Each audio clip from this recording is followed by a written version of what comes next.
Hello friend, চলে এসেছি আপনাদের কাছে আবার একটি নতুন ভিডিও নিয়ে। আজকে এই ভিডিওটিতে আপনাদেরকে দেখাবো যে আপনি কিভাবে আপনার যে প্যান কার্ডটি আছে সেই প্যান কার্ডে মোবাইল নাম্বার চেঞ্জ এবং ইমেল আইডি চেঞ্জ কিভাবে করবেন। আপনার যদি প্যান কার্ডের সাথে মোবাইল নাম্বার লিঙ্ক ছিল এবং সেই মোবাইলটি বা সেই নাম্বারটি কোনো কারণে আপনার কাছে এখন নেই, তো আপনি সেই নাম্বারটি কিভাবে চেঞ্জ করে আবার আপনি নতুন নাম্বার দেবেন, তো সেটি আপনি কিভাবে করবেন আজকে এই ভিডিওটিতে আপনাদেরকে সেটি দেখাবো। তাই ভিডিওটি একটু স্কিপ করবেন না, ভিডিওটি সম্পূর্ণ দেখবেন। আর আমার এই চ্যানেলটিতে নতুন হলে অবশ্যই সাবস্ক্রাইব করে নেবেন।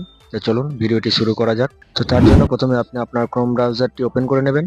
ওপেন করে নেওয়ার পর এখানে সার্চ বাটনে আসবেন। সার্চ বাটনে ক্লিক করার পর এখানে লিখবেন প্যান কার্ড ডাউনলোড। প্রথমে আপনাকে দেখে নিতে হবে যে আপনার কোন মোবাইল নাম্বারটি আছে বা কোন ইমেল আইডিটি আছে। তো তার জন্য আপনাকে প্রথমে এখানে প্যান কার্ড ডাউনলোড বলে সার্চ করবেন।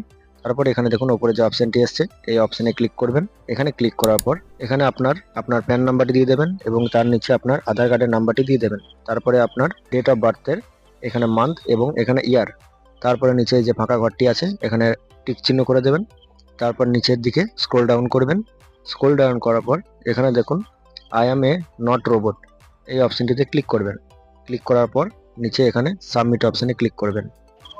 তারপর দেখুন এখানে আপনার প্যান নাম্বার, মোবাইল নাম্বার এবং আপনার ইমেল আইডি, এখানে আপনি সমস্ত কিছু দেখতে পাচ্ছেন যে আপনার কোন মোবাইল নাম্বারটি এবং কোন ইমেল আইডিটি এখানে দেওয়া আছে।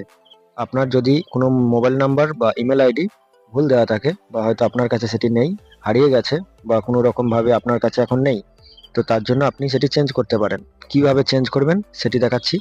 তার জন্য আপনাকে আবার ব্যাকে গুগলে চলে আসতে হবে। তো আপনি ব্যাক করে দেবেন। এখানে আপনি আবার লিখবেন প্যান কার্ড ফ্যাসিলিটি। তারপরে আপনি এখানে সার্চ করবেন। সার্চ করার পর এখানে দেখুন যে অপশনটি আছে ওপরে এই অপশনটিতে ক্লিক করবেন। ক্লিক করার পর এখানেও আপনার সেম প্যান কার্ড নাম্বার এবং আপনার আধার কার্ড নাম্বার আর আপনার ডেট অফ বার্থের মান্থ এবং ইয়ার। তারপর নিচে এই যে ফাঁকা ঘরটি আছে এখানে ক্লিক করবেন। ক্লিক করার পর একটু উপরের দিকে স্ক্রল ডাউন করবেন।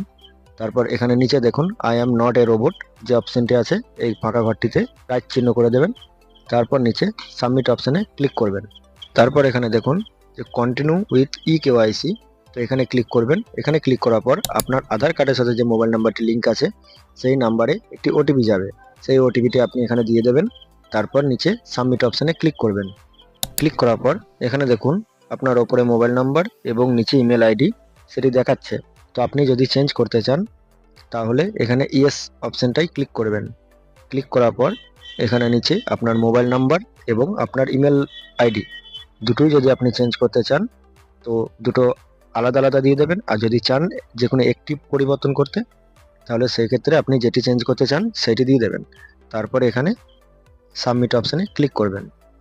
তারপর এখানে দেখুন আপনি যে মোবাইল নাম্বারটি দিয়েছেন বা আপনি যে ইমেল আইডি দিয়েছেন সেখানে একটি করে ওটিপি যাবে, মোবাইলে ওটিপি যাবে এবং আপনার যে ইমেল আইডি দিয়েছেন সেই জিমেল অ্যাকাউন্টটি খুলবেন। তারপর দেখবেন সেখানে একটি মেল গেছে, সেই মেলের যে ওটিপিটি আছে সেই ওটিপিটি আপনি এখানে দিয়ে দেবেন। তারপর নিচে এই অপশানে ক্লিক করবেন। তারপর এখানে দেখুন আপনার যে অ্যাড্রেস আছে সেই অ্যাড্রেসটা এখানে শো হচ্ছে। তো আপনি এখানে যদি চান তো আপনার অ্যাড্রেসটি কিছু পরিবর্তন করতে তো আপনি সেটি আপডেট করতে পারেন। তাই আমি এখানে কিছু করব না, তাই এটিকে স্ক্রল ডাউন করে নিচে এই যে অপশনটি আছে ভেরিফাই বলে এখানে ক্লিক করব।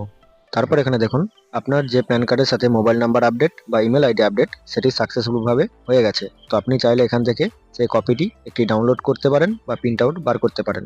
এখানে দেখুন আমি শুধু আমার ইমেল আইডিটি আপডেট করেছি। তো এখানে দেখুন আমার সেই ইমেল আইডিটি সাকসেসফুলভাবে আপডেট হয়ে গেছে। আগে অন্য জিমেল আইডি ছিল কিন্তু এখন আমি যে জিমেল আইডিটি দিয়েছি সেটি এখন অ্যাড হয়ে গেছে। তো এইভাবেই আপনি আপনার প্যান কার্ডের সাথে মোবাইল নাম্বার বা ইমেল আইডি আপডেট করতে পারবেন খুব সহজেই ঘরে বসে।